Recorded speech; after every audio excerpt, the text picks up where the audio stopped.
Okay, guys, it's Manchester United versus Tottenham. We lost 2-0. I did start to record this, and my first 8 minutes were about the Glazers and how they basically do everything wrong, and there's no stability in the club, there's no continuity, they need to go.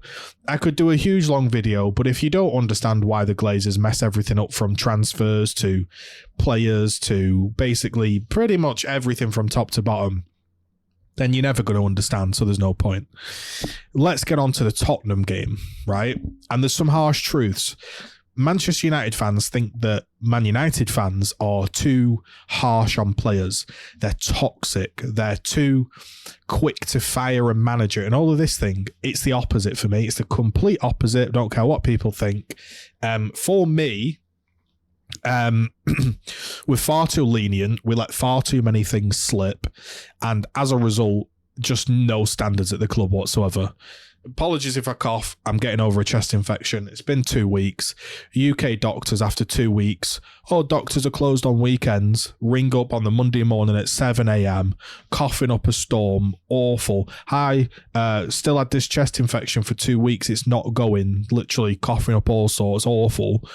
Oh yeah, you won't have an appointment for 2 weeks. Go to your local walk-in centre. Go to the local walk-in centre. We're really, really busy, mate. If you've got a bit of a cold, you're going to have to get out. So I'm just battling through it on my own. Anyway, point is,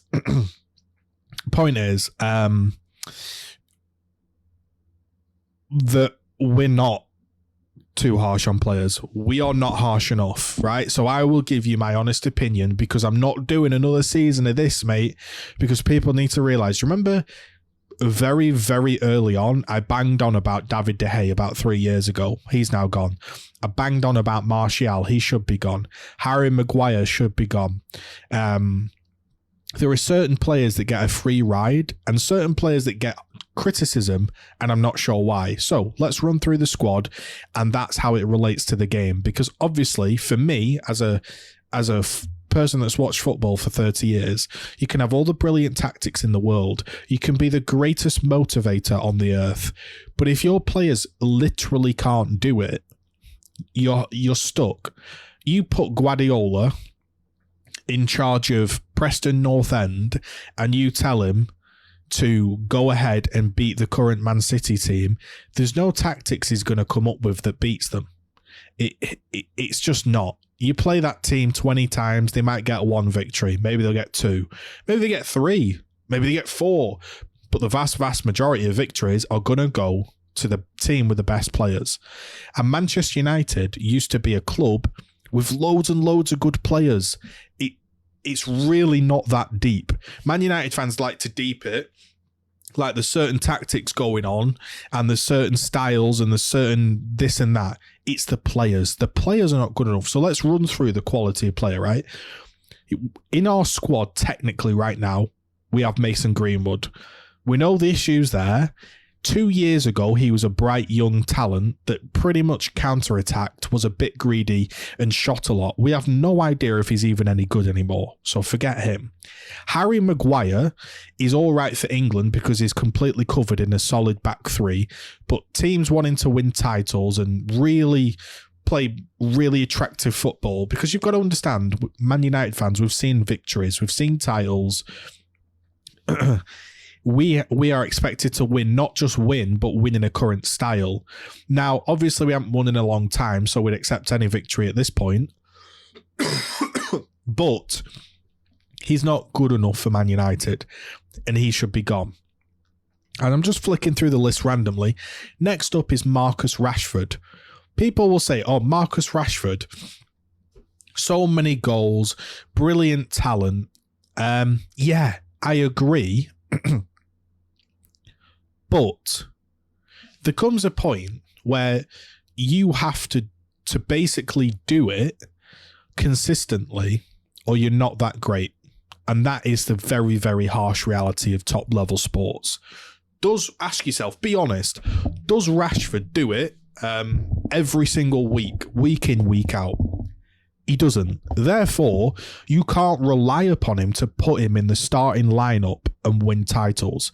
Therefore, Marcus Rashford needs upgrading. Does it mean he's useless? No.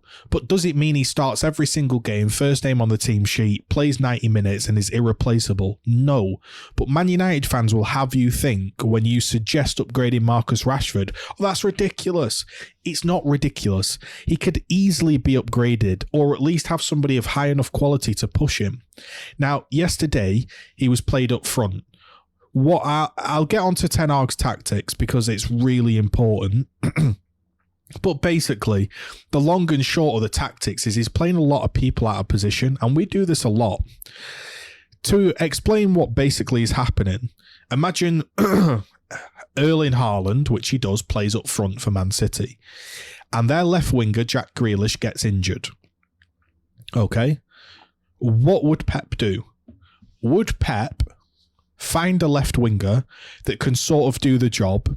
He might not be as good as Jack Grealish, but he can get the job done enough to get the ball up there and be enough of a team player to help the team and help Haaland get the ball. Yes.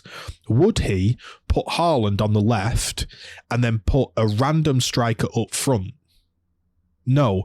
So what I don't understand about Man United is when things are going wrong or we have injuries, why do we put our best players, who, by the way, our best players still aren't great, out of position?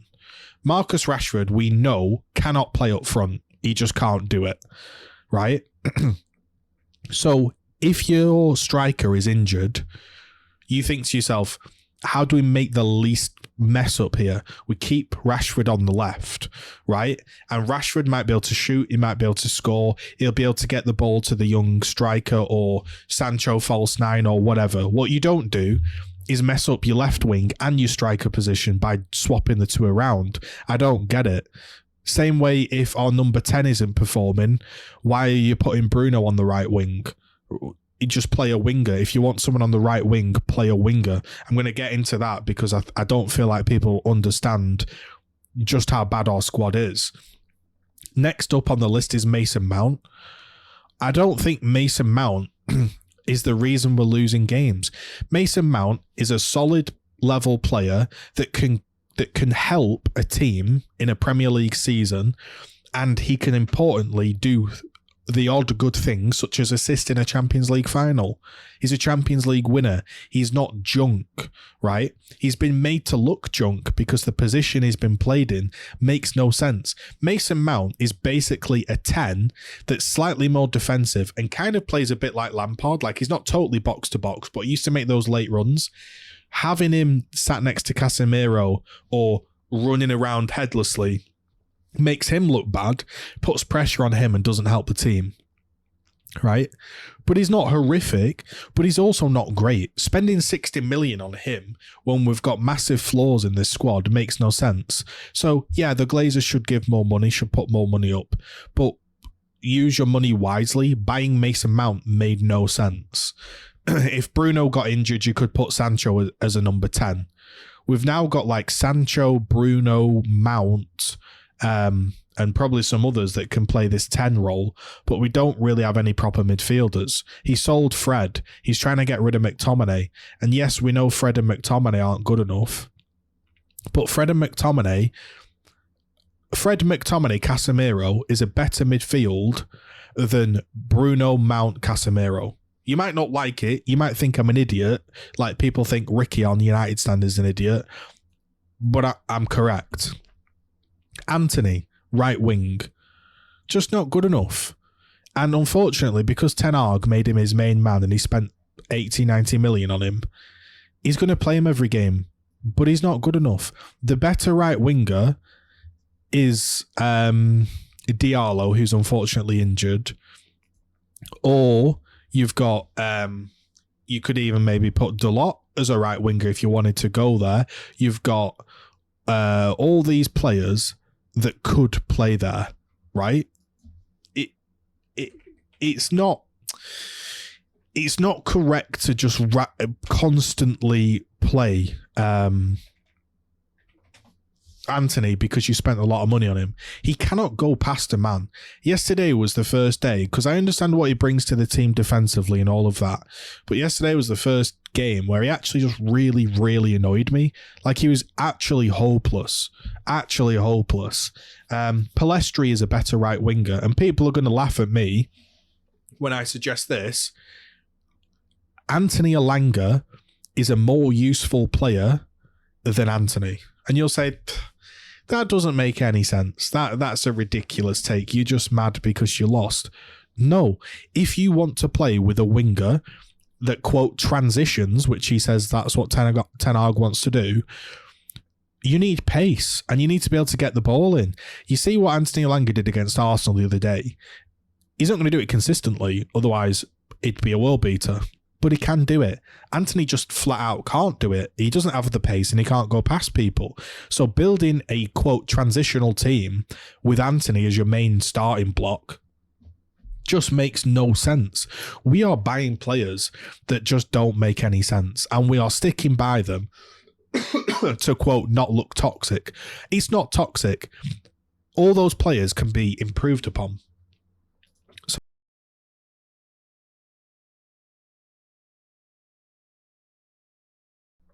Right. Next, Garnacho, a bright young talent, shouldn't be starting games for Manchester United as a left winger. Why? Marcus Rashford is a better left winger. So if Marcus Rashford is a better left winger than Garnacho, why is Garnacho playing? Oh, because we have to put Marcus Rashford up front. No, we don't. Marcus Rashford can't play up front. Rasmus Haaland, no idea what he's like. I don't care what people say. You have no idea how good a player is until they've played in the Prem. Playing in the Premier League is entirely different from any other league, and that's why I truly believe you should be buying players that are proven and tested in the Premier League. Manchester United don't have to go out, or shouldn't have to go out and search for gambles. Manchester United are famous enough, have enough money and enough fans to go out and buy world-class proven players. Our striker should be Harry Kane right now. I don't care. It should be Harry Kane. It's not. We've now got a young kid that scored 8 or 9 goals, wasn't even top scorer in his league, has a broken back and can't play 2 games a week. It's objectively a bad signing. It is. He might turn out to be good, but paying 80 million for a striker that literally can't play games when you need a striker is objectively a bad buy. Casemiro has not been playing well, but we know he's a brilliant player and he's been completely overrun by the system and the players next to him. So I'll give him a pass for now, but we know he's aging. Martinez is getting a bit rash. He's not playing the balls he used to play, but he's come from a long injury, so you need a proper backup. That's why you play Victor Lindelof. Victor Lindelof was great for the last 10 or so games.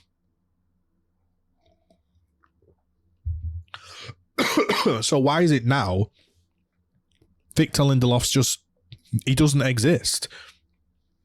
And the problem with Victor Lindelof, by the way, boys, is Victor Lindelof can be improved upon. Every single player in our squad can be improved upon. And I know you're going to say, well, everyone can say that. Yeah, everyone can say that. But it's very difficult to improve upon some players at certain teams. But they still go out and do it, don't they? Our club, we have bang average players that can be improved upon, taking up slots. Next, right, the big one. The big one. Bruno Fernandes.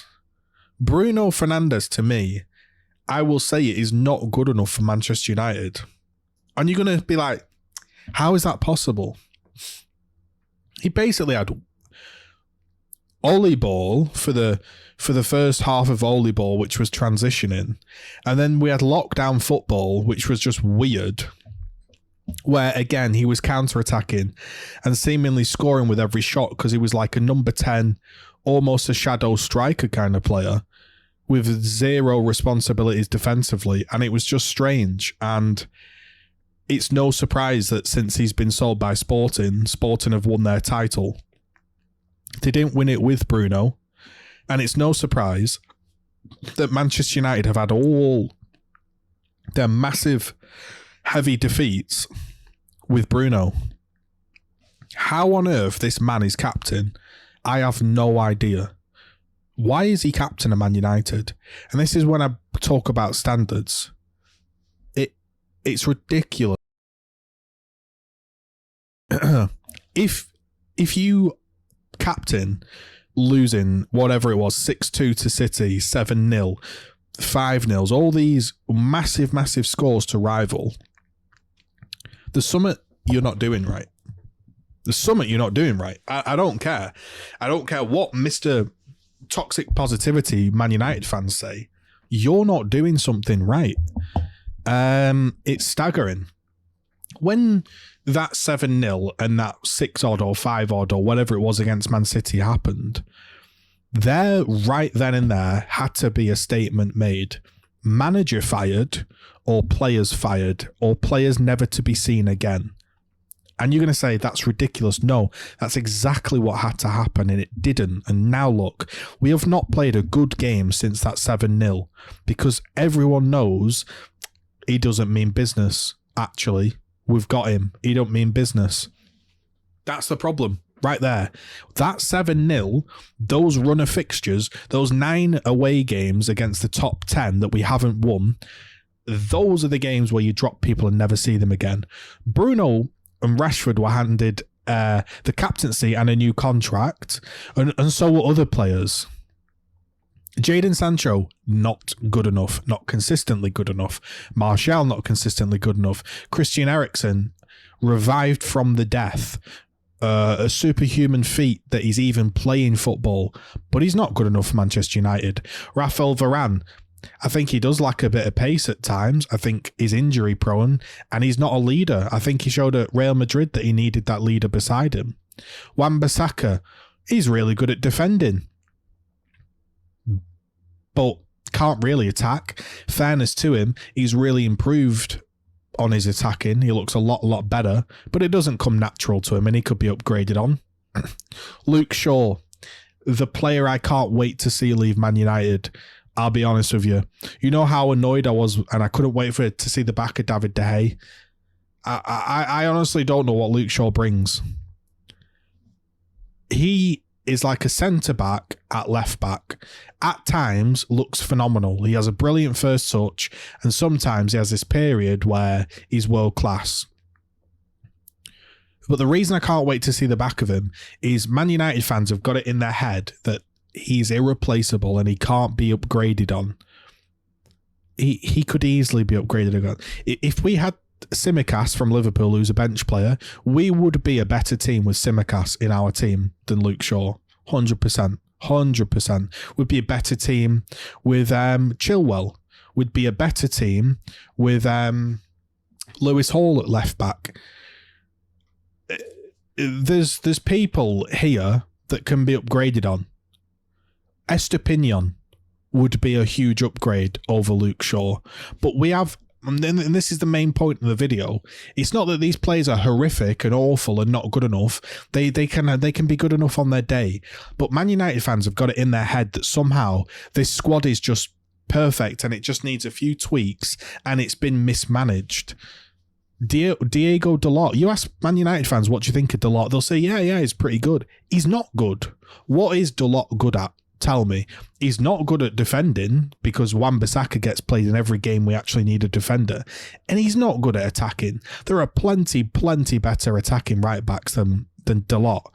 Scott McTominay, he buzzes around, he's physical, and I actually think he's one of our more useful players. In the Premier League, you need physicality, pace and running, right?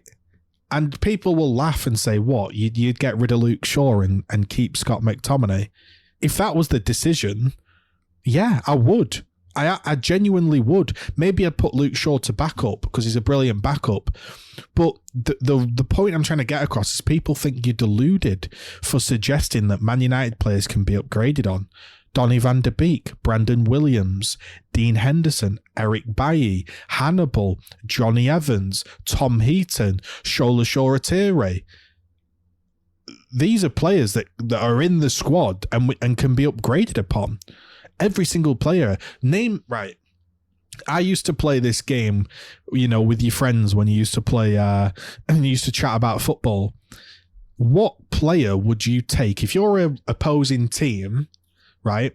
What player, let's say you're a team trying to win the Premier League and you're trying to win the Champions League. Which players would you take from Manchester United? Onana, because he's actually brilliant. You might take Rashford as like a backup left back or on his day. You might take Casemiro as like a backup or on his day because he wouldn't replace Rodri. He's too loose with the ball. You might take Bruno because he has the ability to occasionally do something, but he's so rash. He gives the ball away so much, which we're going to get into. But the point is, back in the day, it would be like Beckham, Scholes, Keane, Rooney, Van Nistelrooy, Ronaldo, Vidic. You'd have all these players that everyone would want to snap up. Not now, but Man United fans, should I say, live in cloud cuckoo land, and they think our team is good. It's not good. It's really not good.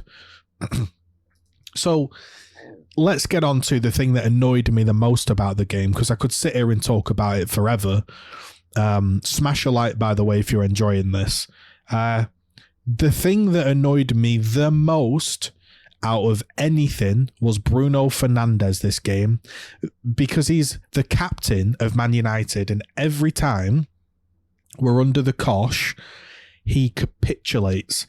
In fact, Man United capitulate, and that's because the captain needs to be strong and in fact focus everyone up, right? What happens? We lose against Man City, he loses his head. Get thrashed by Liverpool, he was chasing after the referee, he was throwing a hissy fit. You know what he does every single time you fall behind? This is what happens all the time in every Man United game.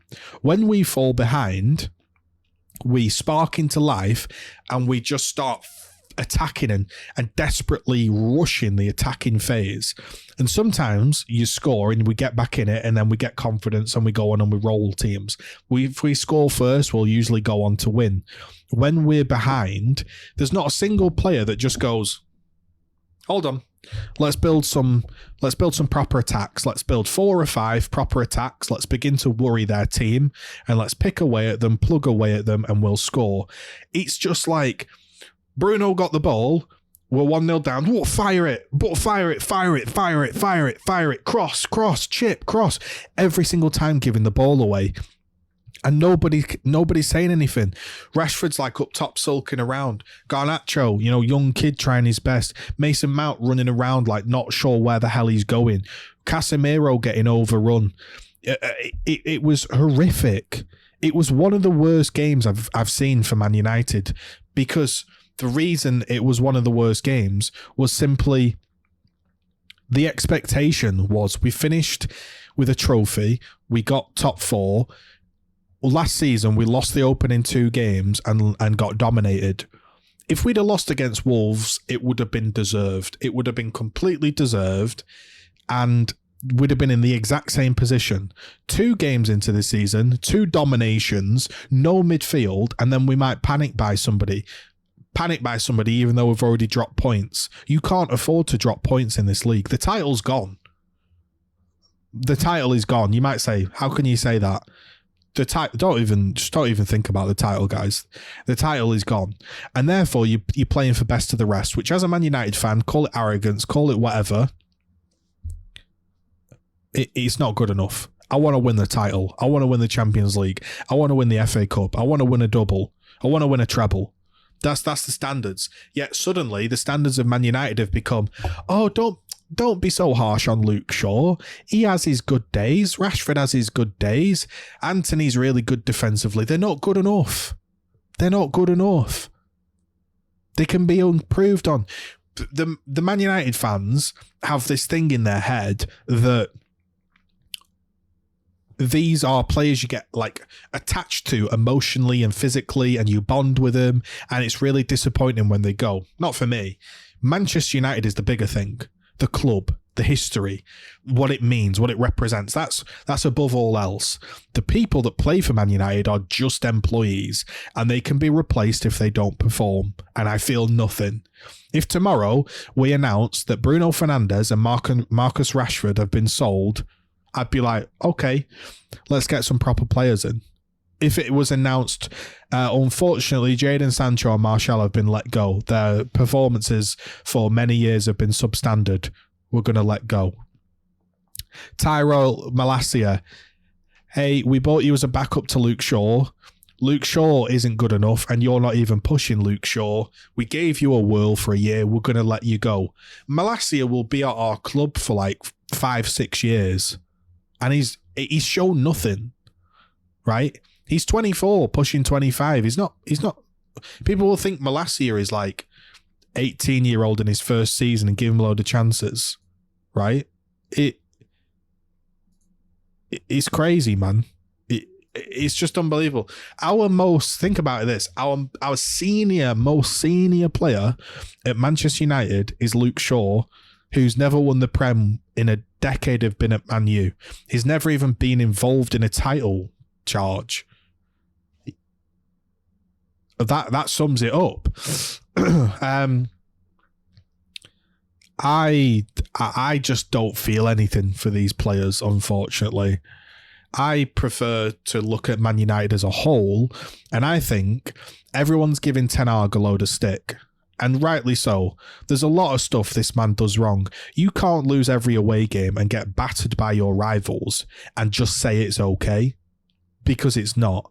But the number one thing, above all else, is the club, how it handles itself and the players. Because ask yourself this, right? If you think I'm talking nonsense, ask yourself this. If tomorrow Manchester City, for whatever bizarre reason, fired Pep Guardiola, or Pep Guardiola just put his hands up and said, I know we're really early into this season, I've just had enough of management, I'm retired, and he walked out the door and you never saw him again, do you think Manchester City would not win a league or not compete for the title for the next 10 years? Of course they'd compete for the title. Of course they'd win a title, because their club is structured correctly. The manager at Man United is seen as this holy grail that is going to solve everything. And the players that you buy are seen as this holy grail. Like Rasmus Haaland now, he's going to have to come in and score every single game and score multiple goals every single game and win us the title. That's like the expectations of, oh, he'll save us. No, you're meant to have like a library, a stock of brilliant players that whichever manager comes in can utilize in a variety of different systems.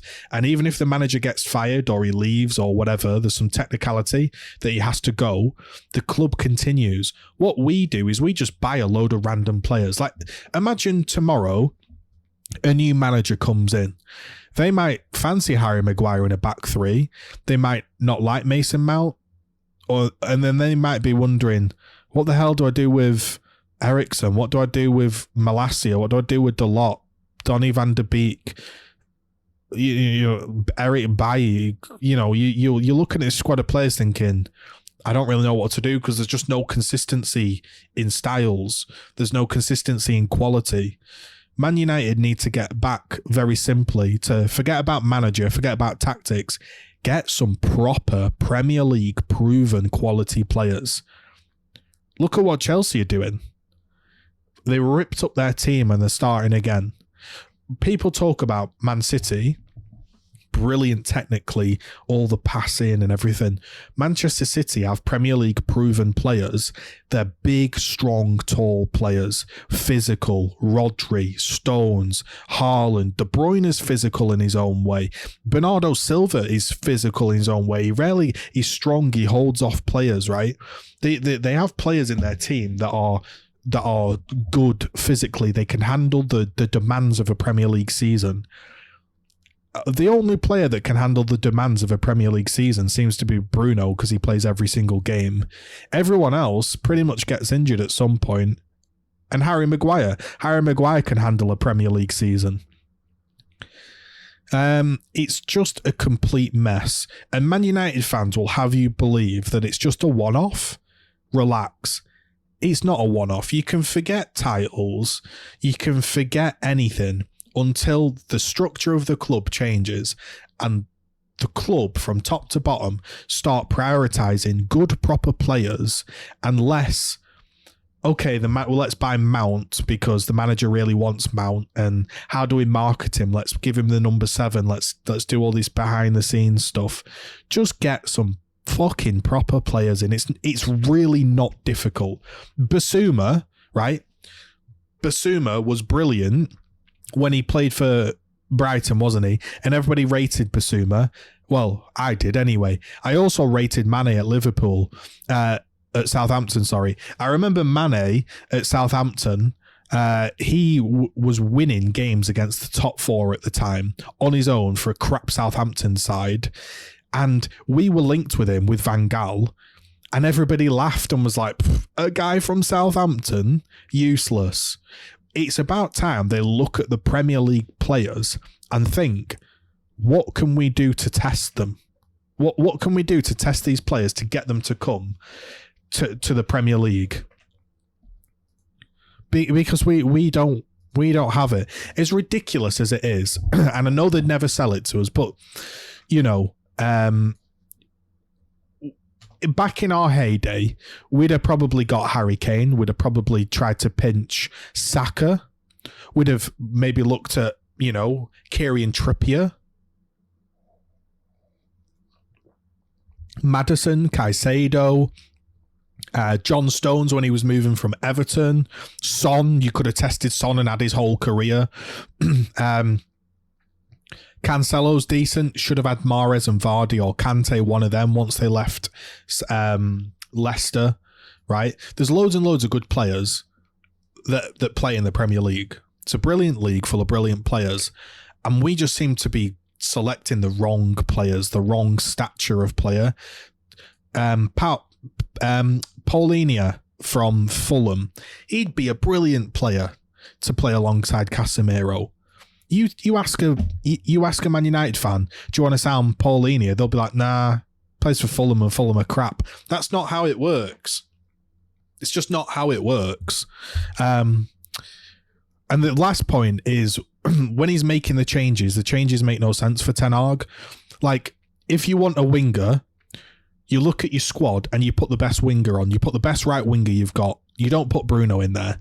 If your striker's injured, you look for the best replacement striker that you've got without fucking up the rest of your team. So you don't put Rashford there. You don't put Bruno there or anything. You figure out a solution. That's what you're paid to do. It's just really, really annoyed me because I go on like the fan channels and I'll listen to these fans talk, and anyone like Ricky or anyone that has a bit of criticism, they get laughed at. Like that Beth girl, I remember I was watching the fan forum. She just kept saying, I just think we need to be calmer. You can't say this player's bad. You can't say this player's da-da-da. We can.